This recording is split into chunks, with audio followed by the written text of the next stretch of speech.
bon vendredi. Je suis comme toute excitée à chaque fois que je fais mon live le vendredi midi parce que je me dis que c'est vendredi!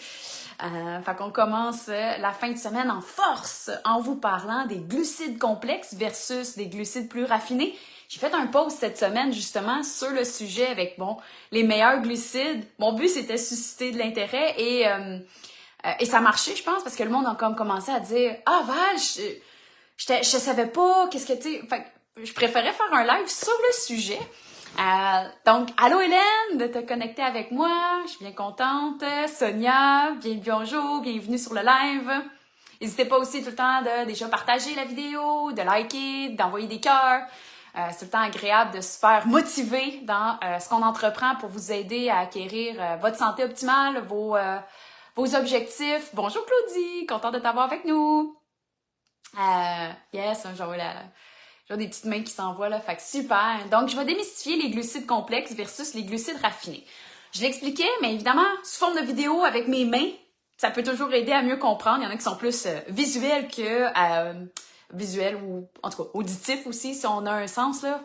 Donc, les glucides, en fait, tu sais, autant on les pointe du doigt comme étant les démons, autant ça peut être nécessaire également là, tu sais, dans le corps. Puis j'ai eu une conversation en plus avec une cliente cette semaine sur le fameux dextrose, le glucose. On est fait de glucose, gang. Le corps est fait de glucose.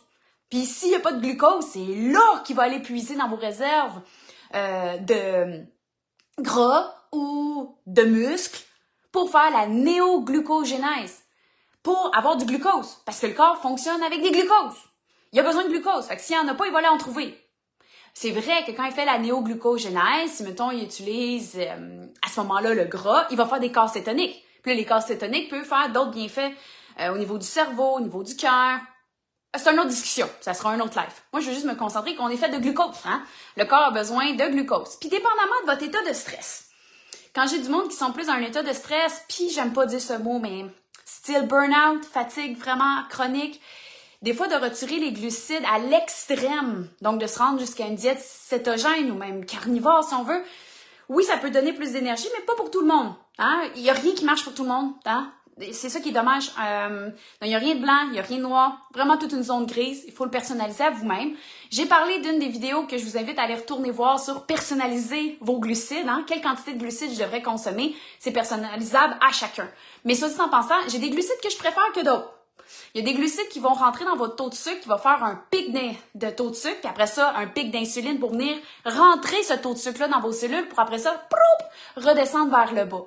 Donc, mon objectif ici, c'est d'éviter d'avoir des up and down de façon intense, parce que plus vous avez des up and down, plus ça peut jouer sur votre énergie. Plus par la suite, quand ça descend, vous êtes en fatigué, vous avez des envies de sucre, des tremblements. Évidemment, c'est là qu'on crave pas pour le brocoli, là. T'sais, on n'a pas le droit, on n'a pas le goût de prendre un petit brocoli avec une petite trempette parce qu'on a faim. On est affamé maintenant. Donc, on va se tourner vers quelque chose qui est plus sucré. Donc, pour garder une énergie stable, c'est là qu'on va favoriser plus des glucides complexes. Il y a tout le temps une question aussi de fréquence, hein, si maintenant, hier, vous avez mangé une crème glacée, là, puis avec le cornet, on s'entend que c'est de la farine blanche, le sucre du cornet, c'est sûr que ça va faire le pic. Mais il y a une question de si je mange en plus une barre Mars tantôt, puis si en plus aujourd'hui je remange ma crème glacée, demain je remange une autre crème glacée, il y a une question de fréquence. Hein?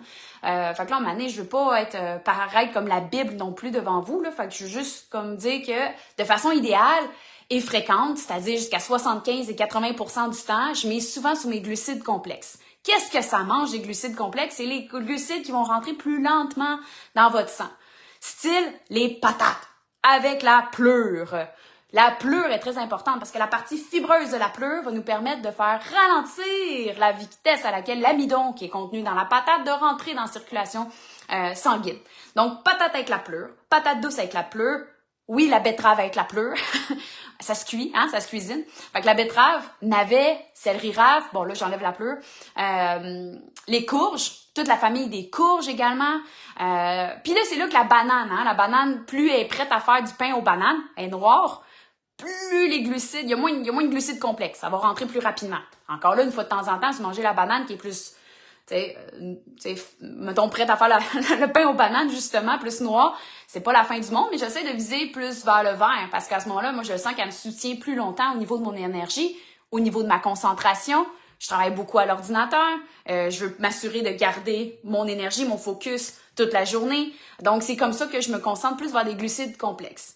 Il y a les moments aussi au courant de la journée, hein. Des fois, le matin, on a un peu plus de glucides dans le sang. Si vous prenez votre taux de sucre comme un diabétique le matin, vous allez voir que le taux de sucre a tendance à être plus élevé le matin. Puis plus la journée avance, plus il a tendance à diminuer, évidemment, dépendamment de ce que vous avez mangé. À cause de votre niveau de cortisol, qu'on pourrait discuter dans une autre vidéo sans nécessairement vous perdre, là, mais vraiment, pour le taux de sucre qui est haut le matin, c'est une relation avec le cortisol. Fait que des fois, le matin, on a un peu moins besoin de glucides, peut-être plus au dîner puis au souper. Mais ça dépend de chaque personne. Si vous êtes quelqu'un qui est comme vraiment à terre au niveau de votre énergie, épuisé, au niveau surrénalien, si on est vraiment épuisé, fatigué, peut-être un peu de glucides complexes. Puis quand je dis un peu, hey, une demi-tasse, c'est suffisant, là.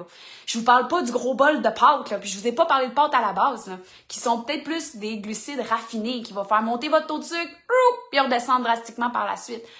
Puis là, encore là, si vous mangez un bol de pâtes une fois par mois, encore là, il y a une question de fréquence. Sauf que si vous mangez votre bol de pâtes 4 fois par semaine, on est peut-être ailleurs. Puis si en plus vous plaignez de jamais avoir d'énergie, pas être motivé à aller faire du sport, bon, OK, on peut regarder la base un peu de vos fréquences au niveau de la quantité et votre qualité des glucides.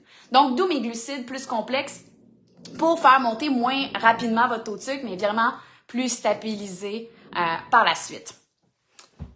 Donc, j'espère que ça vous donne une petite idée. C'est quoi le matin, le sucre? C'est quoi le matin, le sucre? Hélène, je suis pas trop sûre de comprendre votre question.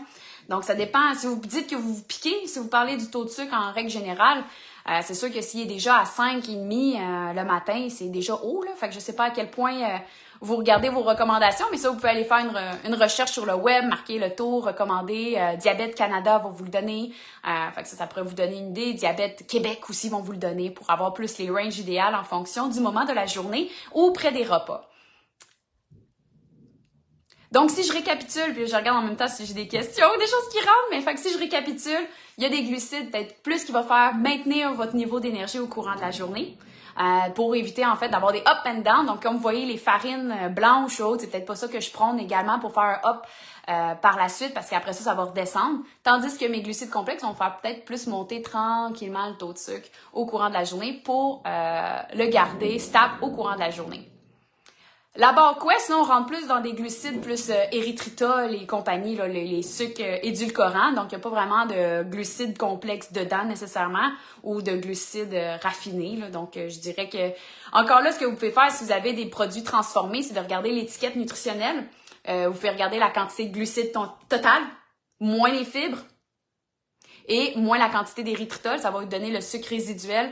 Et évidemment, pour certains, ça peut faire monter le taux de sucre, même les sucres alcool et le stevia. La meilleure façon, c'est sûr, c'est de l'expérimenter sur soi. Ou si vous avez la chance, moi je l'ai déjà fait une couple de fois, là, mais c'est le capteur de glycémie. Le capteur, là, il s'achète en ligne à Abbott le vend, mais vous pouvez le trouver aussi en pharmacie. Vous pouvez le mettre, puis il est connecté avec votre téléphone intelligent. Puis à ce moment-là, votre téléphone, clic, clic, vous pouvez prendre votre taux de sucre, puis voir au moment réel. Puis le capteur, il est bon 14 jours dans le bras. Vous pouvez aller vous baigner, prendre votre bain, votre douche, même avec le capteur. Puis à ce moment-là, ça vous donne une idée de votre taux de sucre au courant de la journée. Assurez-vous qu'il est bien positionné, parce que des fois, s'il est mal positionné, ça donne pas une bonne lecture. Puis par la suite, ça va vous donner une idée. En tout cas, je trouve que c'est la meilleure façon de prendre connaissance comment votre alimentation impacte en fait votre taux de sucre. Puis après ça, de prendre connaissance comment votre taux de sucre impacte votre bien-être, votre niveau d'énergie, votre vouloir d'aller vous entraîner, votre motivation finalement. Puis vous sentir juste bien de façon générale, pas d'inflammation, de raideur également. Là. Donc moi, je vous inviterais des fois là, juste faire le test du capteur. Moi, je l'ai fait à plusieurs reprises, puis à chaque fois, je suis tout le temps impressionnée comment... Tiens, mettons, c'était la Saint-Valentin, on a mangé, il y avait des petits chocolats, tu sais, c'était une soirée de danse. Donc là, on est allé à la soirée de danse, j'avais mon capteur, tout le monde pensait que j'étais diabétique. C'est tout le temps drôle, ça amène une conversation avec les gens. Fait que c'était parfait. Moi, je pouvais me plugger pourquoi je faisais ça. Puis là, il y avait la table de dessert pendant la soirée de danse. Fait que là, on mange le chocolat, tu sais, des chocolats noirs pourtant, tu sais, ça devrait être bon, le chocolat noir. Là, je prends mon taux de sucre, je pense qu'il a monté jusqu'à 9. Puis en même temps, on dansait aussi. Fait que, tu sais, est-ce que le cortisol, l'exercice, là, tu sais, j'étais immédiatement proche. faut le prendre, tu sais. Puis c'est ça que j'aime avec le capteur, c'est parce que tu peux le regarder de façon générale, tu sais, quand mettons, je me lève un matin, je regardais mon taux de sucre qui était comme considéré hypoglycémique, puis je suis arrête, là, je suis pas en hypo, là, je suis super bien même. Fait que là, ça vous donne une idée que quand les ranges sont plus en hypo, est-ce que vous êtes quand même bien? Puis évidemment, je suis pas diabétique, mon Dieu. Parlez pas à un diabétique s'il est en hypoglycémie, s'il vous plaît, surtout le diabétique de type 1, là, on n'est pas dans la même catégorie, hein. Je suis vraiment pas diabétique de type 1, je suis pas dans la même catégorie, ok? Puis sauf que mon capteur disait que j'étais diabétique, comme je suis en hypoglycémie, puis je dis, ouais, non, je suis super bien, puis même, plus je me tiens vers la zone quasiment qui considère hypoglycémie, mieux je suis, tu sais. Fait faut prendre en considération, mais c'est ça qui est bien. Donc, sur 14 jours, j'avais un aspect global de ma santé. Vous pouvez rentrer ce que vous avez mangé.